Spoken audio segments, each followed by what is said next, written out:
Welcome to the Charley Reed Show with your host, Charley Reed. When fans go to a sports event, they normally cheer enthusiastically for the team of their choice.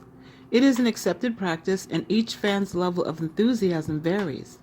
But even the most extreme fan can exhibit outrageous behavior without any backlash. It is also common to celebrate the love of a couple at a wedding or to celebrate the precious birth of a child. There is generally never a question as to why anyone would find these events joyful, and there are a variety of traditional and ceremonial practices surrounding how to properly engage in these celebrations as well. My concern is when celebrating ignorance garners the same affection, tradition, and ceremony as the joyful celebrations that are common to man. So what is celebrating ignorance? A man disrespectfully flirting with a woman using vulgar language to express his affections while his friends or co-workers cheer him on. Celebrating ignorance is when a woman gets upset with her boyfriend or husband and sets his clothes on fire with a gleeful cheer from her best friend, who then posts footage of the charred remains on Facebook, Instagram, YouTube, and TikTok.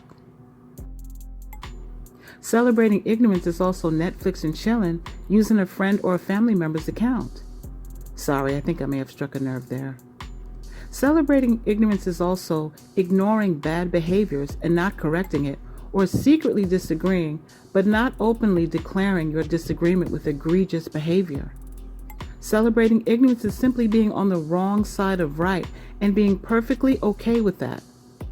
Celebrating ignorance is also being unwilling to see error to satisfy the vengeance in the flesh. It's a self-gratifying celebration that never considers the consequences or how it affects our communities, families, friends, enemies, or colleagues. And yes, I said enemies. I've witnessed people laugh at the wrong scene in a movie. The scene that was supposed to evoke sympathy and sadness for the character. They laughed. They consciously buried the empathy deep within them to separate themselves from emotions just to engage in evil, soul-satisfying ridicule of another's demise.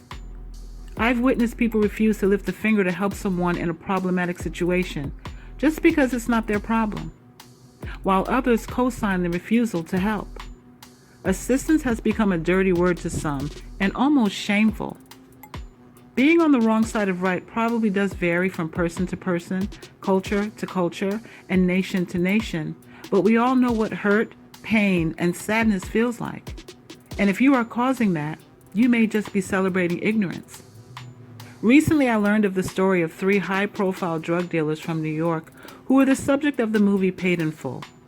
I knew about the movie, but did not know it was based on a true story. Forgive me for those who are now gasping at my ignorance. There is so much to this sordid tale of friendship, family, drug dealing, fast money, betrayal, prison, and murder.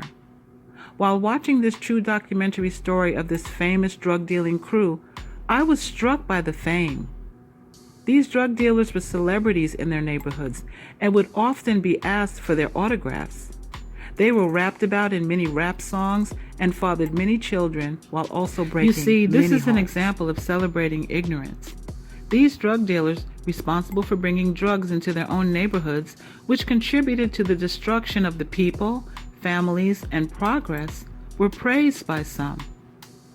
The documentary highlighted that a turning point for some of the young boys to get into the game was the movie Scarface. My question is, did you see the end of Scarface? Did you see him lying in a literal pool of blood in the end with a string of bodies attached to his name and his crew, including family and friends? Did you see the end? They saw the end, but ignored the lesson woven into that story, and their story ended just as tragically. 2 of them are dead, some served significant prison time, and family members were killed as well, just like in Scarface. Once I was watching a movie with friends, and there was a scene in the movie where a man was killed in the streets, and his body was sprawled across the middle of the street with an open head wound oozing out its contents.